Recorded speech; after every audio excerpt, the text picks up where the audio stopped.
Hello, welcome to Luann's Creative Corner. I'm a librarian at a community college and I run a craft program for kids. Hopefully soon we will be able to have activities in person, but for now this video is a virtual way to still have an activity. Today we will be making what I am calling a transforming banner card. This is a card that folds up to fit in an envelope but transforms into a banner that your recipient can hang by its attached ribbon for display. I thought these would make great Father's Day cards or Mother's Day cards, or this I Heart You version would be great for a variety of recipients and all sorts of occasions. So let's get started. You will need a piece of cardstock cut to 4 1/4 by 11 and a matching piece of cardstock cut to 4 1/4 by 5 3/4. Score and fold both pieces at 5 1/2. In order to make sure that my folds are exactly straight, I'm using the corner of my scoring tool. It's an easy way to make sure that the edges of the cardstock are exactly together.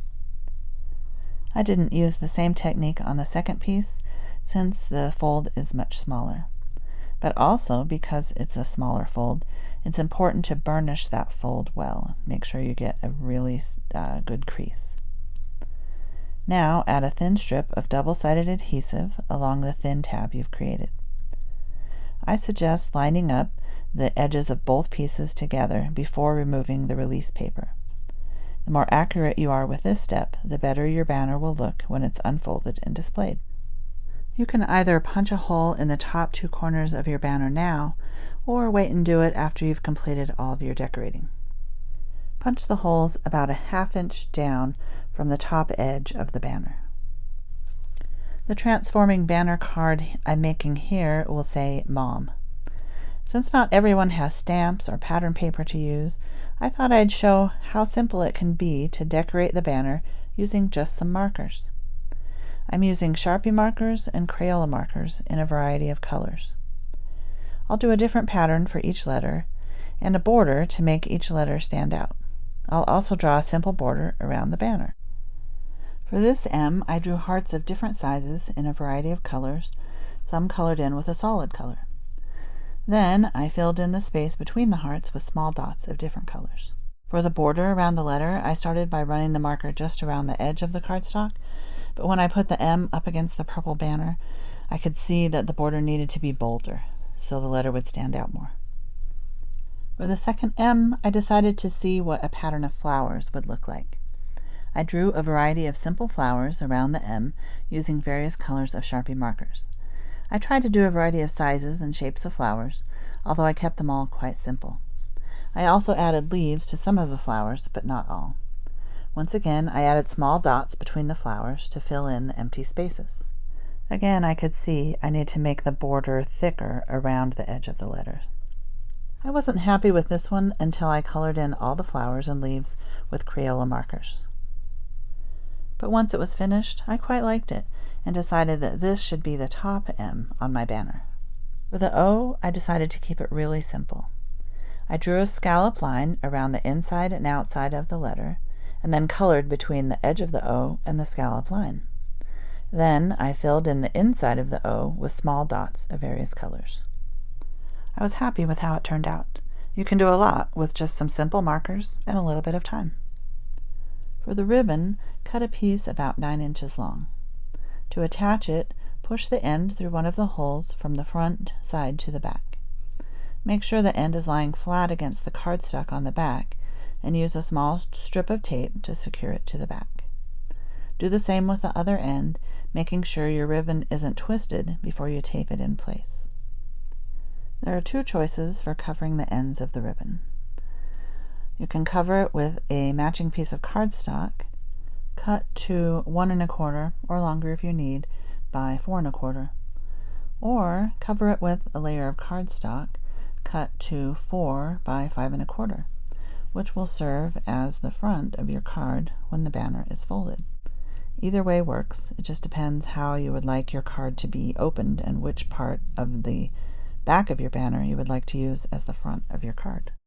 You can also decide if you want the ribbon to be at the top of your card when it's closed or at the bottom. Decorate the front of your card to match whichever direction you prefer.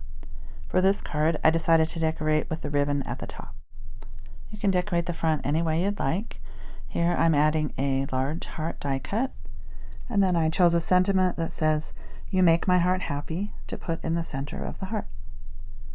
When you open one side of the banner, there's a perfect spot to add another 4 by 5 1/4 layer of cardstock. This gives you a space to write a message for the recipient of your transforming banner card.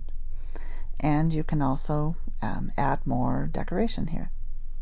I decided to add a couple more sentiments, one that says Happy Mother's Day, and then another that says Thanks for everything you do for me. And there's still plenty of room to write a nice sentiment for the recipient of my card.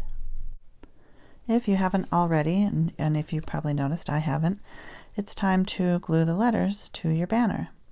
Make sure that you have the ribbon at the top of your banner, and then glue one letter into each of the 3 areas in your banner. I was using tacky glue earlier. As you can see, I've switched to a glue stick. That's just because the tacky glue was almost out. Really, any type of glue that you have should work here. You're just gluing paper to paper. And there you go, a transforming banner card. It transforms back and forth between a card and a banner. I thought I'd show just a little bit of putting together the I Heart You banner. I put it together just a little differently to see which way I liked better. So for this one, on the back to cover the ends of the ribbon, I used the matching cardstock strip and didn't end up having a piece of cardstock to cover it. So I used this flap just like the others to put a layering piece of cardstock for the message to the recipient. Instead of folding the top down, you can fold the bottom up and put the front of your card there, and that gives you another option of a way to put it together.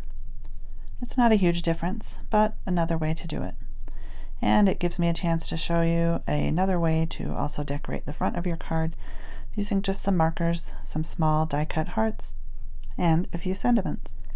Thanks for joining me today. I hope you enjoy making a transforming banner card. I think it's a fun idea, a unique way to send a card to somebody and give them a way to display it in a very interesting and different way. If you've watched all the way to the end of this, I have one bonus idea for you. Replace the O in Mom with a heart to show her just how much you love her. Anyway, you could try it and see if you like how it looks. What ideas do you have for your transforming banner card? I would love to hear about them, or even better yet, I would love to see pictures of what you create. Thanks so much for joining me here at Luann's Creative Corner. Stay tuned for our next project, which will be a pop-up fish card. I hope you have a great day. Bye.